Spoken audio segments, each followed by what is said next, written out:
लंका निश्चर निकर निवासा, और वहां विभीषण जैसा महाभागवत हुआ। अगर भक्ति करनी है तो लंका में भी भक्ति कर ली, और अगर भक्ति में ढिलाई रख ली तो धाम में भी नहीं कर पाओगे। यहां भी बहुतायत है, बहुतायत। ये बहुत समझने का विषय है, बहुत समझने का विषय।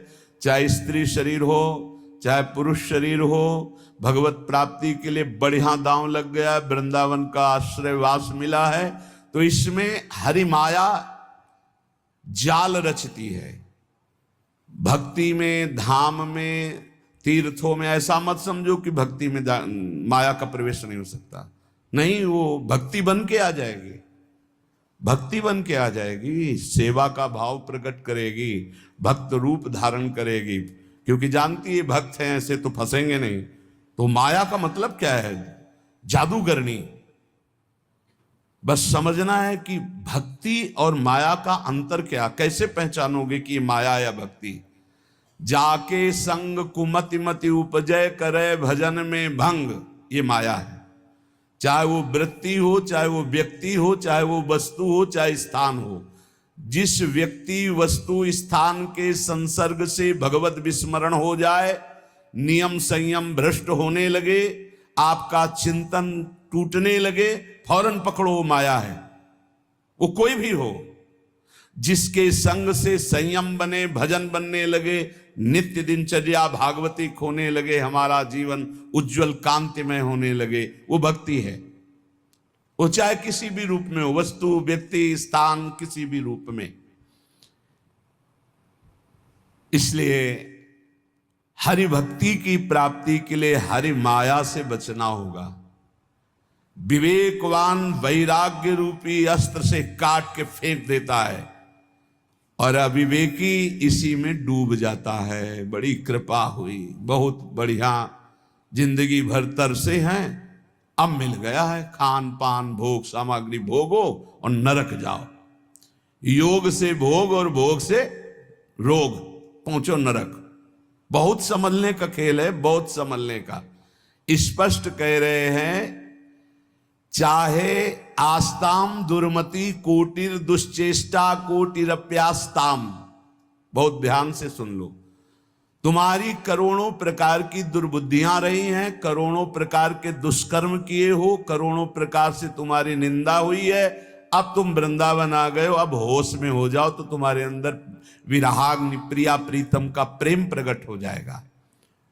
इसमें बाधा पहुंचाने वाला क्या है? बोले स्त्री नाम निदुष्ट नर के विणमूत्र श्लेष्म पूयाद्य पूर्णे गते पिकरणे। कान खोल के सुन लो, मलमूत्र के द्वारों में भोग की वृत्ति रखना दुर्गति पाना है। हरिरिति वृंदावन रति विवेक विरतिश्च दुरमुत्किरति। स्त्री रूपा हरिमाया तदुपर मायाति दूरतोपाया।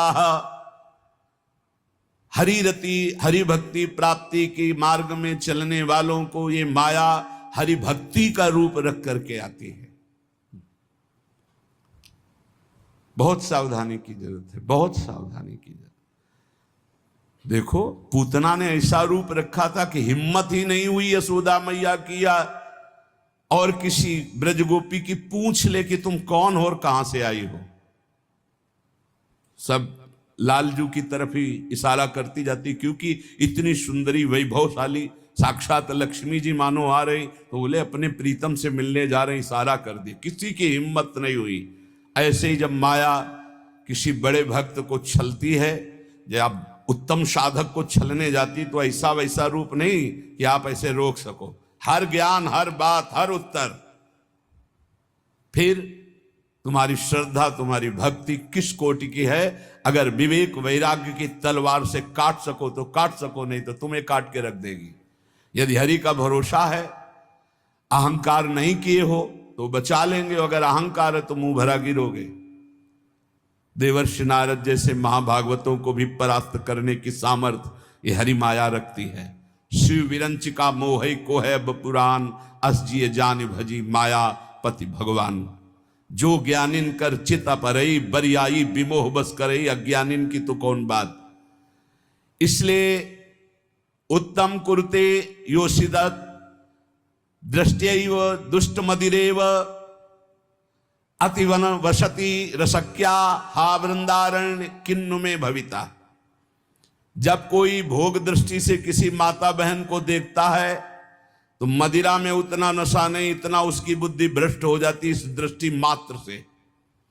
इसलिए गोस्वामी तुलसीदास जी ने कहा है, जो चाहे आपन कल्याणा सुजस सुमत शुभ गति शुभ नाना सो परनार लीलार गोसाई तजौ चौथ के चंद्र किनाई। जैसे चौथ के चंद्रमा को देखने से कलंक लगता है, ऐसे ही किसी भी माता बहन की तरफ काम दृष्टि से देखोगे मरोगे, मरोगे, मरना परमार्थ से भ्रष्ट हो जाओगे, होश में हो जाए।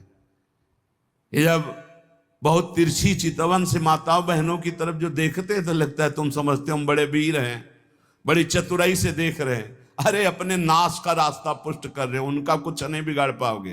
वो हरि माया बलवंत भवानी, वो इतने बल से युक्त है, तुम्हारा ये चितवन मुस्कान सब तुम्हारे लिए ही नरक का द्वार बन जाएगी।